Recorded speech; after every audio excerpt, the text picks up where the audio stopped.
Hey guys, welcome to today's video. Today we're going to be doing something that actually has been requested a few times so far, and I just want to help you guys pump out some great content. Today I'm going to be showing you how I make my videos pretty on Facebook and Instagram, and I'm going to show you guys what I use to make them look pretty, what program I use, and a bunch of other stuff in between. So stick around and I'll show you guys how I do my stuff. But let's get to it. So first we're going to be using these two videos right here on screen just from the trip that we had to Quadra. So what you're going to do is you're going to go Davinci Resolve and you're going to download. If you don't have a video editor so far, you're going to go to Davinci Resolve and you're going to download the latest version of Davinci. It's free. That's one of the reasons why I use it, because Adobe is kind of expensive. The color editing on Davinci is like world class. Once you download Davinci Resolve and you got that going, we're going to open it up. It can be kind of GPU intensive, but if you guys are just editing like 720p footage, it's not that bad. Like, yeah, it might be a little bit slow at first. Well, you can work with it. I was editing video on like a MacBook Air. So once we get it open, you're going to see this little panel. But what we're going to do is we're going to create a new project and we're going to name it whatever we want. I'm going to name this one YouTube video,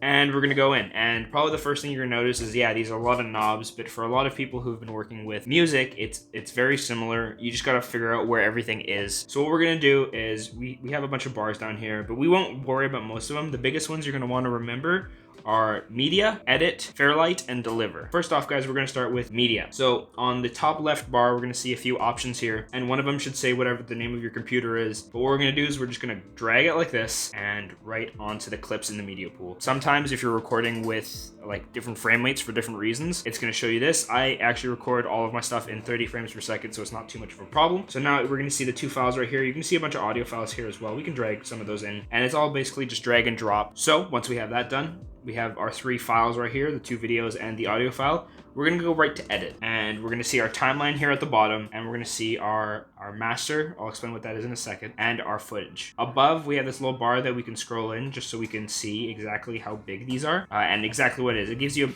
a little bit of a better picture of it. You can scrub through the video just by dragging your mouse across it. Down here, we have a whole bunch of effects and title cards and stuff. So what we're gonna do is we're gonna grab this video right here, and we're just gonna drag it onto the timeline. It's gonna create a video and an audio. We can separate these so we can move them independently, but now they're kind of locked to one, so that you can, when you make a cut, it cuts both. Really handy for editing on the fly. So I'm gonna teach you guys a few shortcuts right now, right away. It's just gonna make editing so much easier. Hit B on your computer and that'll activate cut mode, and it'll cut the audio and the video at the same time. So you click A to get out of cut mode, B to get in, A to get out. And honestly, I think that's basically all you need. So we're just gonna make like a few random cuts here. Boom, boom, boom. And then I'm clicking A, click it, and then you just hit delete. And then once there's a space like this, you can click in between, it'll highlight it, and you can click delete, and that brings the clip over. At the top bar here, we're gonna see different options like zoom, position, rotation angle, and anchor point. We're gonna click on this file. You're gonna see it's highlighted in red, and we can zoom in just by clicking a value, right?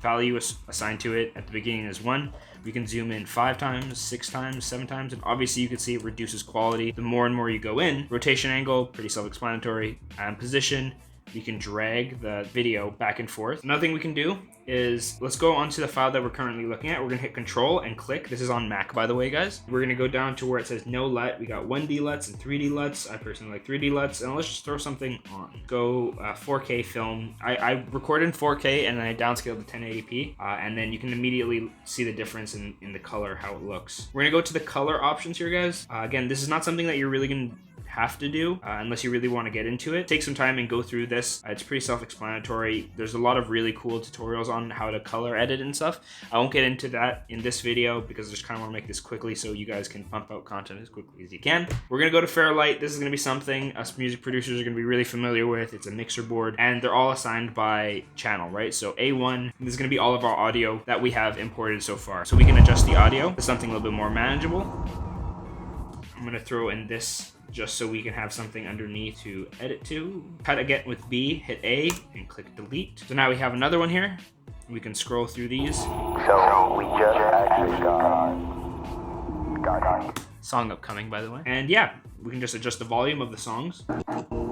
Cool, right? And then the very last one, guys, probably the most important one, and this probably is gonna make the biggest difference in the quality of your uploads to Facebook and YouTube. So we're gonna leave it on custom. You can name it whatever we want. Video, good, video, export video. That's important. We're gonna click on audio, make sure that the export audio thing, so that they're lined up. They're not exported as separate files. We're gonna go to QuickTime, and I found that the best one, at least for what I do, just uploading to Facebook, YouTube, even Instagram. Click MP4, and we're gonna wanna make sure it's on H.264. This is the codec that we need so that it doesn't puts it into YouTube or Facebook. It doesn't compress it as much. It's still gonna compress it a little bit, but not as much, and you're still gonna see some really good quality. So what we're gonna do is just add to render queue. We already named it. I'm just gonna put it on the desktop. Besides that, you don't really need to touch anything. Click start render, and it's gonna cycle through it. Command S saves the file. We're gonna quit Davinci, and we're gonna go check out the video.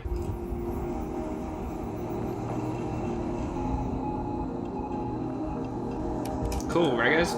So it's super duper easy. Guys, if you've gotten anything out of this video, consider liking or subscribing if you guys haven't already. If you guys have any other questions, please put it in the comment section down below or DM me personally, and I'll be more than happy to walk you guys through it and help you guys out. Again, guys, thank you so much for watching today's video, and I will catch you next week's video. Peace.